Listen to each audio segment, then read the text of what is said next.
The stillness between breaths. The world hums faintly beyond my window as I sit in the dim glow of dawn, a mug of tea cooling in my hands. Outside, a single leaf pirouettes from its branch, caught in the crisp October air, a fleeting amber flame against the gray. It's not the leaf that holds me, though. It's the sound, the soft, deliberate tap as it lands on the sill.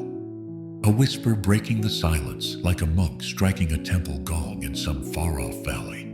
That sound pulls me from the spiral of my thoughts, yesterday's regrets, tomorrow's uncertainties, and lands me abruptly here, right now.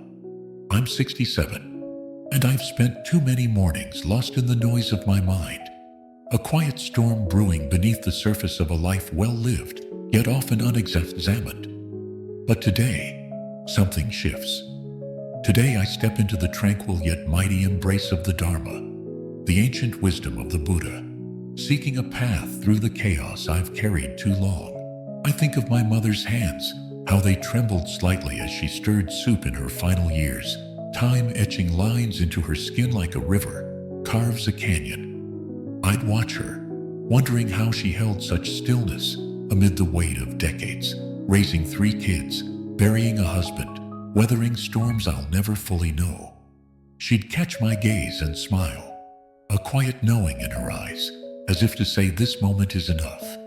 I didn't understand then. Now, with silver threading my hair, and the kids grown and gone, I feel the ache of her absence and the pull of her lesson.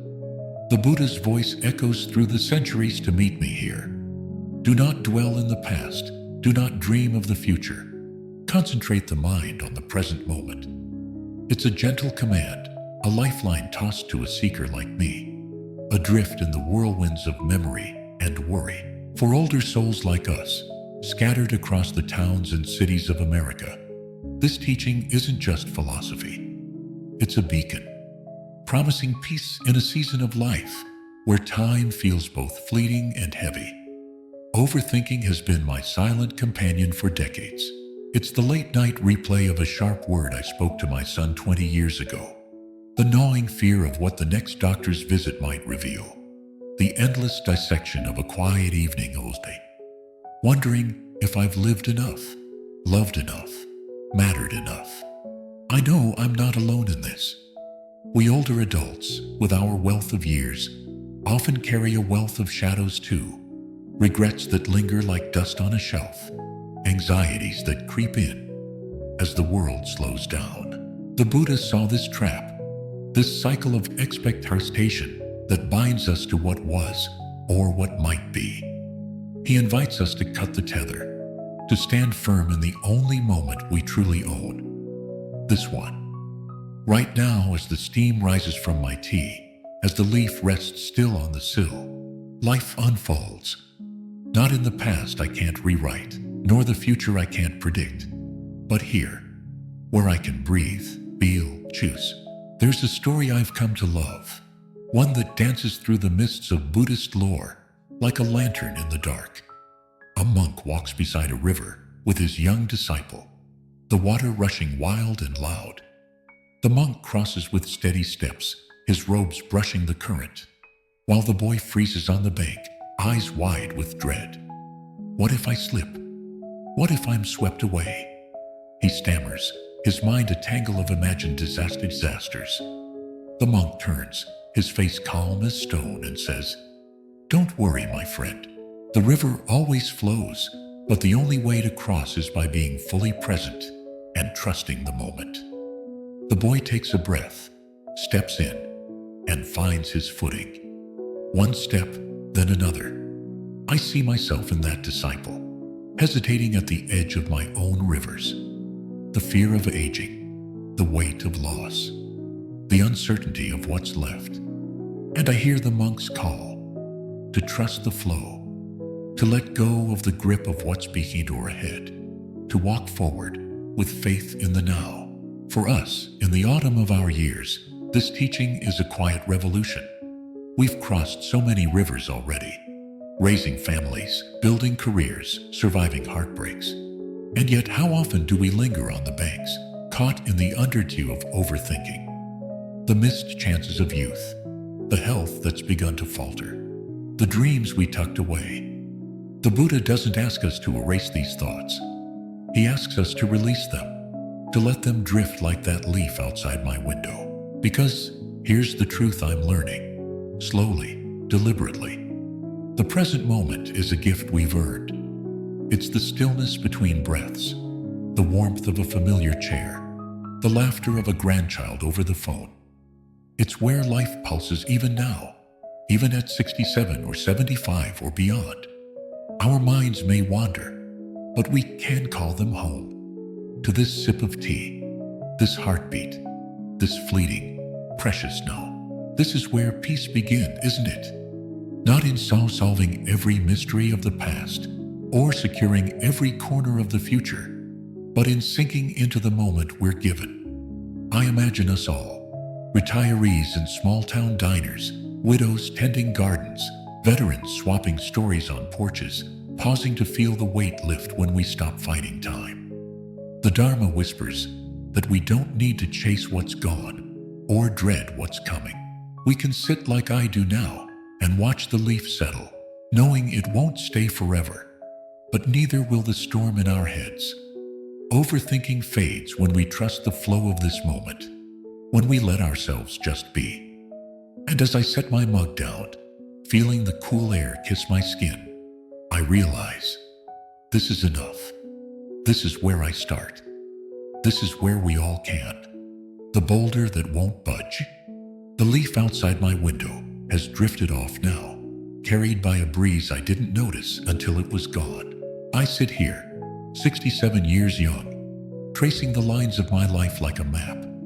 Some roads worn smooth by joy, others jagged with battles I've fought too hard. There's a heaviness I've carried lately, a tightness in my chest when I think of the years slipping through my fingers, the knees that creak when I climb the stairs, the phone that doesn't ring as often as it once did. I've spent nights wrestling with these things, replaying what I could have done differently. Should I have pushed the kids harder, saved more, moved closer to the coast? Or I spiral into what might come. Will I be a burden? Will I fade quietly? It's a storm I brew myself, this overthinking, and it's exhausting. Then the Dharma steps in, soft as a friend's hand on my shoulder, with a truth that stops me cold.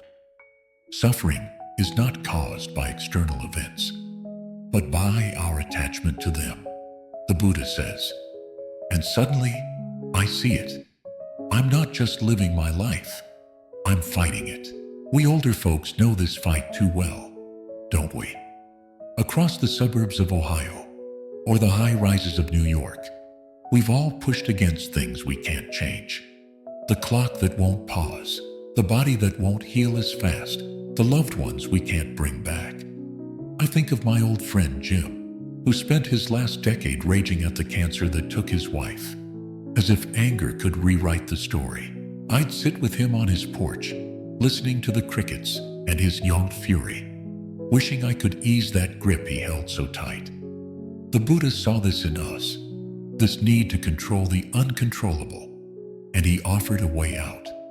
Let go. Not with defeat, but with strength. It's a lesson that feels like sunlight breaking through clouds for those of us in life's later chapters where so much feels out of reach.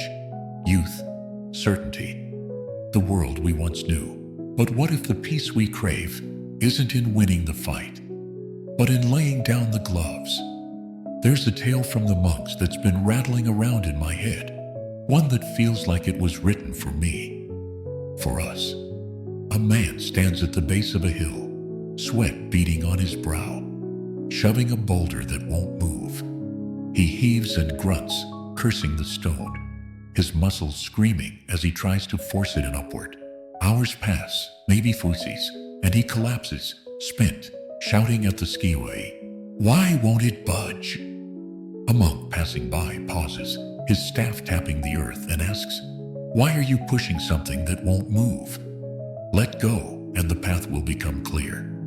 The man stares, then laughs, a raw, broken sound, and drops his hands. The boulder stays, but he walks on, lighter. I feel that laugh in my bones. How many boulders have I pushed? The guilt over a marriage that frayed, the fear of a future I can't shape, the stubborn hope that I can outrun time. They don't move, no matter how hard I shove. For us, retirees counting pennies, widowers tending empty nests, souls staring down the twilight, this teaching is a quiet thunderclap. We can't control the diagnosis that lands in our lap, the kids who move across the country, the way the world spins faster than we can keep up. But we can control how we meet it. I've started asking myself, when the worry creeps in, is this something I can change? If it's a bill I can pay, or a call I can make, I act. But if it's the ache in my joints, or the silence where my mother's voice used to be, I breathe deep and let it go. It's not weakness, it's freedom. The Buddha wasn't telling us to give up. He was showing us where our power really lies, not in bending the world to our will, but in bending our hearts toward peace. Last week, I sat in my backyard, the grass cool under my feet, watching the sun dip below the trees. My mind started its old dance. What if the roof leaks this winter? What if I'm alone too long? And I caught myself. I closed my eyes, felt the air on my skin, and asked, can I fix this now? No. So I let it drift, like that leaf from the sill, and something shifted. The tightness eased. The storm hushed. I didn't solve the future, but I didn't need to. I was here, alive, enough. That's what the Dharma offers us, older seekers, in a land of hustle and hurry. A chance to stop fighting the river's flow, to stand still and let it carry us. We've earned that rest, haven't we? Not by clinging tighter, but by opening our hands. And as the stars blinked on above me, I smiled. At Jim, at my mother, at myself, knowing the boulder's still there. But I don't have to push it anymore. The weight of a lighter life. The stars I watched last week still linger in my mind as I shuffle through the kitchen this morning, the kettle humming softly on the stove. I catch my reflection in the window, gray hair a little wild, eyes crinkled from decades of laughter and tears. And I pause. There's a drawer nearby, stuffed with old receipts, faded photos, a broken watch I swore I'd fix. It's a small thing, but it's a mirror to my life, cluttered with stuff I've held on to, obligations I've shouldered, worries I've stacked like bricks. At 67, I've built a world that feels heavy. Too many plans, too many what-ifs, too much noise. I think of my dad, how he'd sit on the back stoop with just a cup of coffee and a grin, content in the quiet. I envied that ease, never knowing how he found it. Now, the Dharma whispers a secret he might have known. There is no path to happiness. Happiness is the path. The Buddha says in the Dhammapada, simplicity, it turns out, isn't just a luxury for monks in mountain temples. It's a lifeline for souls like me, like us, tangled in the chaos of a modern American twilight. We older folks carry a lot, don't we? Across the plains of Kansas or the coastlines of Maine, we've gathered decades of treasures and burdens, houses full of memories, minds full of should-haves, hearts full of dreams we chased or lost. I've seen it in my neighbors, Ellen, who frets over her grandkids' futures from her rocking chair, or Tom, who still polishes a car he can't drive, as if perfection will keep time at bay. I've done it too, worrying about the mortgage long paid off, the garden I can't weed like I used to, the years I can't reclaim.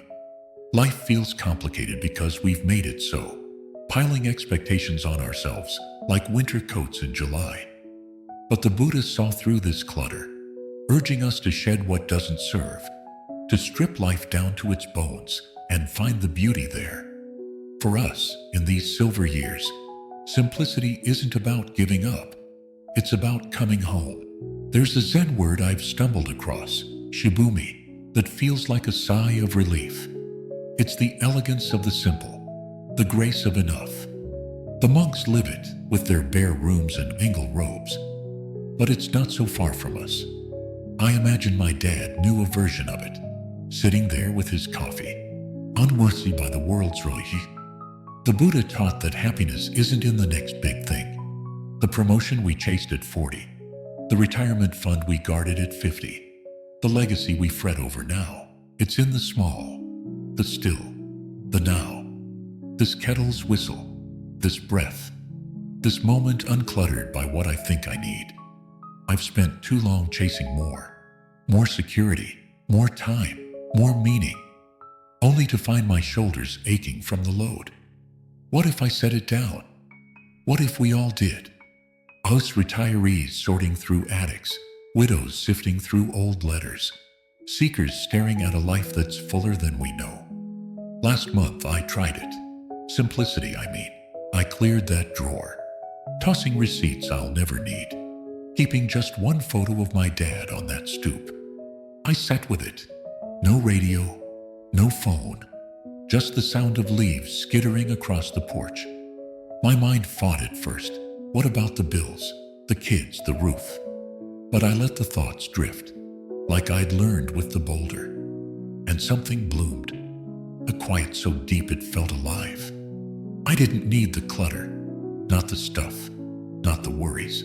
The Zen master's words rang true. The simpler the life, the more profound the meaning. For us, older and wiser, this isn't about emptying our homes, though that's a start.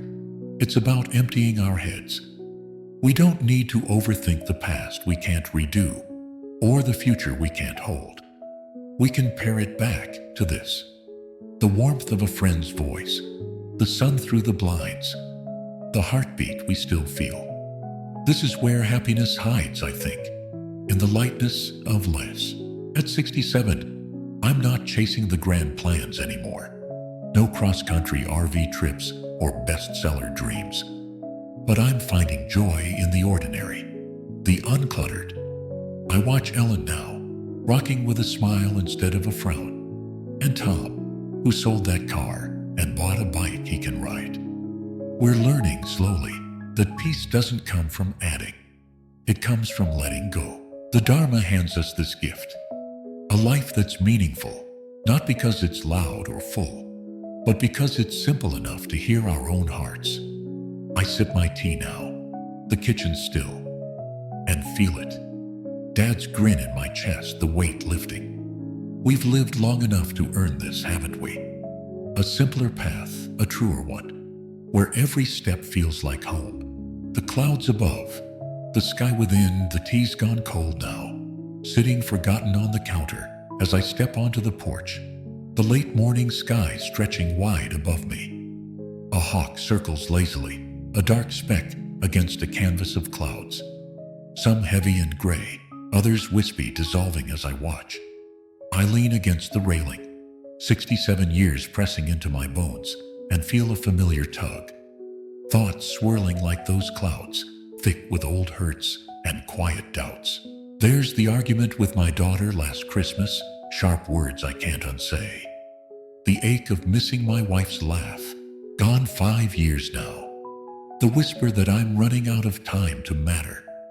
They pile up, these thoughts, until I'm lost in their storm, overthinking every shadow, every what if. Then the Buddha's voice cuts through, steady as the hawk's flight. With our thoughts we make the world. He's telling me, telling us, that these clouds aren't the sky. They pass. They don't define me. And in that truth, I find a breath of freedom. We older souls know this storm too well, don't we? From the retirement homes of Florida to the farmhouses of Iowa, we've all sat with thoughts that feel like chains, regrets that replay on loop, fears that paint tomorrow in shades of gray.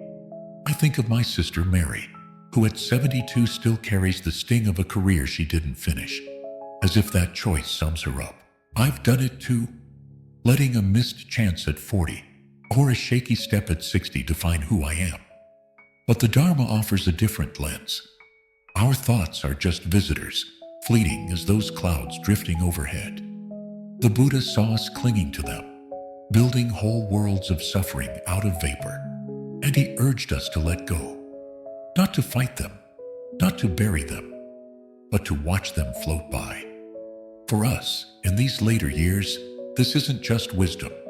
It's a lifeline to peace. There's a river in my mind now, one I've borrowed from the monk's tales. I see myself sitting on its bank, the water gliding smooth and sure, leaves tumbling down from the trees above.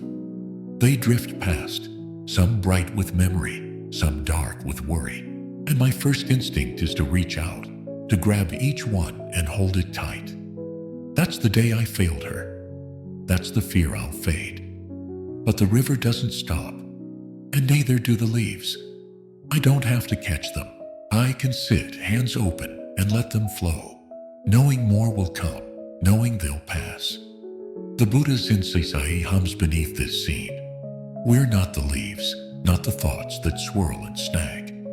We're the awareness watching, the sky behind the clouds, vast and unchanged. At 67, with a life full of storms, this feels like a quiet miracle, a chance to step back from the chaos I've built in my head. For us, widows knitting by lamplight, veterans tracing scars, seekers counting sunset sets, this teaching is a gentle unraveling. We don't need to be the sum of our mistakes or the shadow of our fears.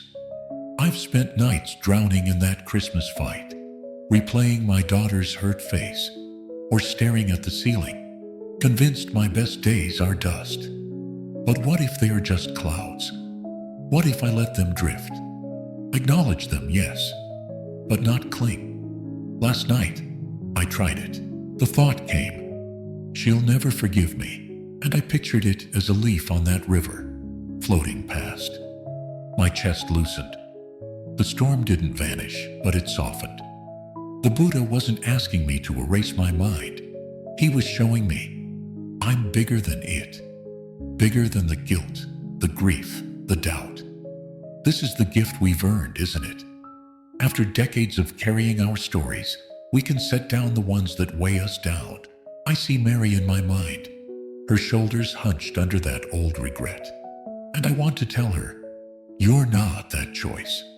You're the woman who raised 2 boys, who sings off-key at church, who's here now. I want to tell myself too, as I watch the hawk vanish into the horizon, you're not the widower, the faltering knees, the unsaid words. You're the sky, still here, still whole. The clouds will come, thoughts of loss, of aging, of tea-ticking. But they'll go too, and in the space they leave, there's peace. Not a loud victory, but a quiet one, stitched into this moment on the porch. The air cool against my skin. We're not our thoughts, us older seekers. We're the stillness watching them pass. And that's enough to lift the heart. The anchor in the storm of the porch creaks under my weight as I settle into the old wicker chair. The sky now a soft blur of afternoon light. My hands rest on my knees, rough from years of gardening and fixing things that broke. Fences, promises, time itself. The hawk's gone, but the clouds linger, and so does my mind, restless even after letting those thoughts drift. It's a familiar dance at 67. The sudden jolt of, did I lock the car? The creeping dread of a bill I might have missed. The echo of my wife's voice fading a little more each day. They swirl faster now, these worries, in a world that won't slow down. Texts pinging, news blaring, life rushing past my window. I feel it in my chest, a storm I can't outrun. Then the Buddha's words rise like a lantern in the dusk. When the mind is calm, the breath is calm. Mindfulness, he calls it, a tether to the present, an anchor in my breath. And here, on this porch, I decide to try. We've all felt this rush, haven't we? Us older folks scattered across America's towns and cities. From the bustling streets of Chicago to the quiet lanes of Vermont, our minds race with what was, what might be, what we can't hold. I think of my neighbor Clara, 81, who sits by her radio, fretting over a son who rarely calls, her hands twisting in her lap. I've been there too. Last week, pacing the kitchen, replaying a doctor's vague, "we'll see," until I couldn't sleep. Life's piled up on us, decades of joys and jolts, and now, when we long for stillness, our thoughts spin like leaves in a gale. But the Dharma offers a way through, not by silencing the noise, but by stepping into it with open eyes. Mindfulness isn't about forcing calm. It's about being here, watching, feeling, breathing, without judgment. For us, in these twilight years, it's a soft rebellion against the chaos we've carried too long. I close my eyes now, the porch fading, and turn to my breath. Inhale. Cool air fills my lungs, sharp and alive. Hold, a heartbeat, steady as the earth. Exhale. The tension seeps out, slow as a river unwinding. It's simple, this anchor, but it's mighty. The Buddha knew our minds are everything. What we think, we betray, and he gave us this tool to steady the helm. I picture that river again, the one with the leaves. But now I'm not just watching. I'm in it. The water cool against my skin, the current pulling gentle and sure. Thoughts float by. Clara's son, the bill, my wife's laugh. And I don't grab them. I don't fight. I breathe and they drift, the river staying smooth. It's not that they're gone. It's that they don't own me. Here, in this breath, I'm free. For us, retirees counting days, widowers tracing memories, souls seeking quiet, this practice is a balm. We don't need to wrestle every worry to the ground. We can meet it, nod, and let it pass. Yesterday, I sat with Clara on her stoop, her radio off for once. She was spiraling. "He's too busy for me," and I said, "Try this. Breathe with me." We did, slow and deep, her hands unclenching with each exhale. She smiled, faint but real, and said, "It's still there, but it's lighter." That's the gift, isn't it? At 67 or 81, we've earned the right to stop running from our minds. The doctor's words still echo, the saline still stinks, but I can anchor myself here, on this porch, in this breath, and find the calm that's always waiting. This is mindfulness, not an escape, but a return. I open my eyes, the wicker creaking as I shift, and feel the world settle. The storm's still out there, bills, losses, the tick of time. But it's not in here, not now. I breathe again, tasting the afternoon, and think of us all. Clara, me, you, sitting in our corners of this big country, finding our way back to the present. The Buddha handed us this thread, thin but unbreakable. When the breath is calm, the mind follows. And as the light softens around me, I know it's enough. This chair, this air, this moment. We're not lost in the gale anymore. We're here, anchored, live. The dance of falling leaves, the afternoon has slipped into evening now. The porch bathed in a golden hush as I linger in the wicker chair, the air thick with the scent of damp earth. A gust stirs the trees, and leaves cascade down, red, gold, brown, twirling in a fleeting dance before they settle on the ground. I watch them fall, 67 years etched into my hands, and feel a pang, the ache in my back that wasn't there a decade ago, the empty chair where my wife once sat, the gnawing fear that these quiet days might stretch on, heavy and unchanging. It's easy to sink into that weight, to overthink the losses and let them root me in place. But the Buddha's voice rises through the rustle, steady as the wind. All conditioned things are impermanent. Strive on with diligence. Nothing lasts, he says. Not the leaves, not the pain, not even me. And in that truth, I find not sorrow, but a strange soaring hope. We've carried our share of burdens, haven't we? Us older souls across America's sprawling heart. From the deserts of Arizona to the shores of Oregon, we've weathered storms. Sick kids who grew up, jobs that wore us down, loves we buried too soon. I think of my friend Paul, 74, who sits in his recliner staring at a wall, convinced the loneliness, since his son moved away, is forever. I've felt it too. Last month, when the rain wouldn't stop and my knees wouldn't bend, I wondered if this was it. The final act stuck on repeat.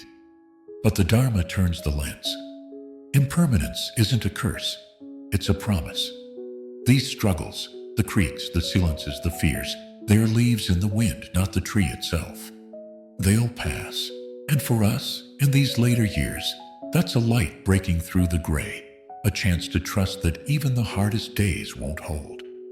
I lean back, watching the leaves pile up, and let the lesson sink in. The Buddha saw us clutching at permanence, health, youth, certainty, as if we could pin them down. But life's a river, not a rock, and everything flows. I see it in the seasons. Spring's bloom fades, summer's heat cools, and these autumn leaves will rot into winter's quiet, only to spark green again. My struggles are no different. That fight with my daughter last Christmas? We laughed on the phone yesterday, her voice bright as ever.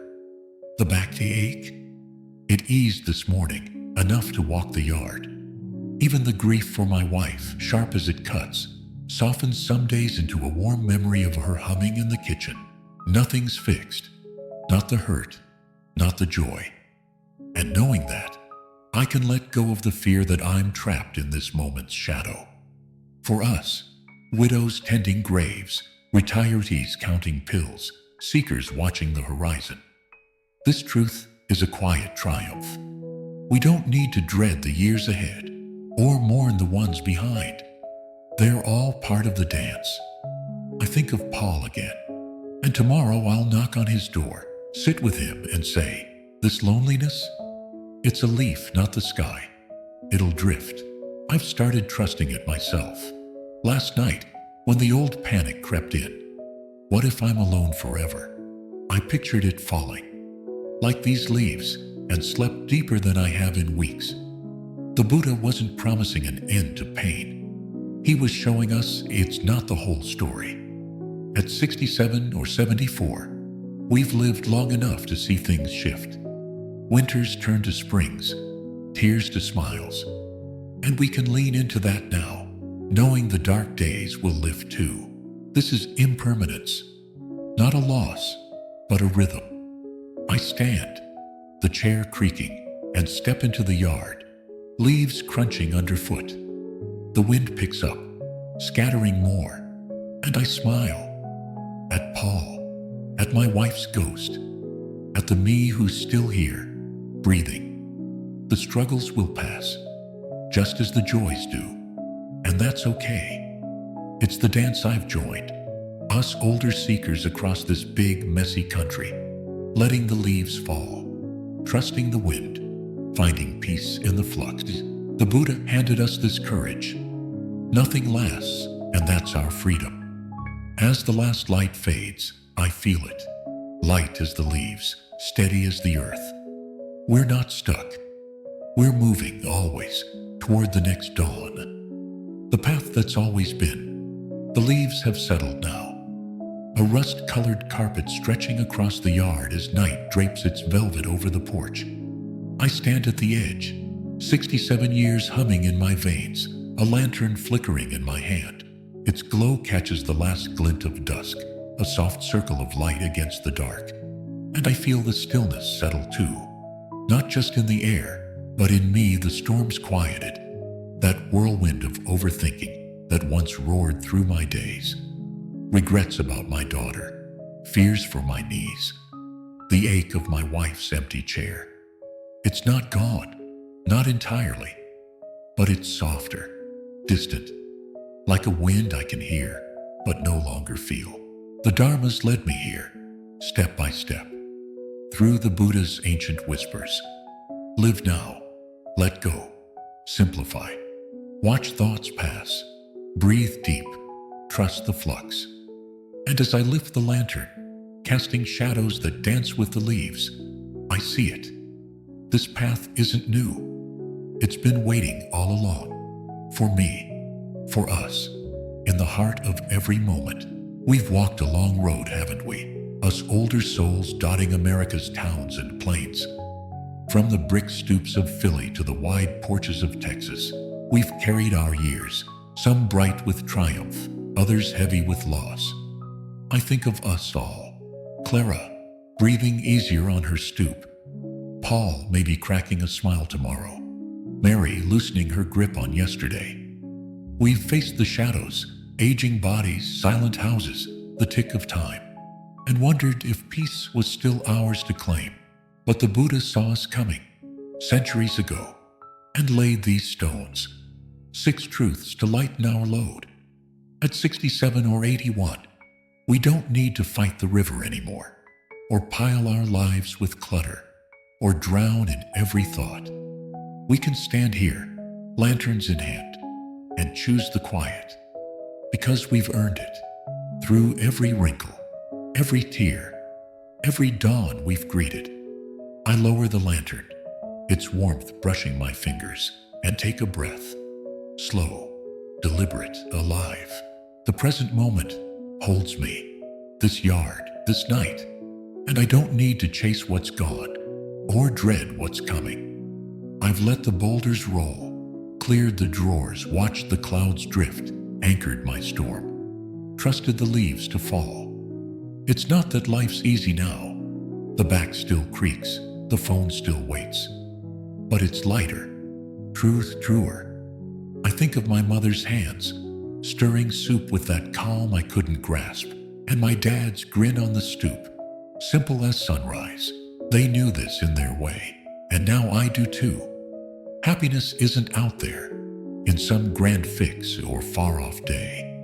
It's here, in the flicker of this light, the crunch of these leaves, the beat of this heart still going strong. For us, retirees sorting memories, widowers finding laughter, seekers counting stars, this is the Dharma's gift, a life that's ours to shape, even now. We're not done, you and I. The years have carved us, sure, but they've also freed us. To sit with Clara, to call Paul, to love Mary as she is. The struggles will pass, the joys too, and that's the beauty of it. Nothing holds us forever, except this moment we can claim. I step back inside, the lantern glowing on the table, and feel a spark. Tomorrow, I'll plant a bulb in the yard, something to bloom come spring. It's small, but it's enough. A seed of peace for a seeker like me, like us, in this big, wild country. The Buddhist path isn't behind us, it's beneath our feet always. So let's walk it, lanterns high, hearts open, toward whatever dawn comes next.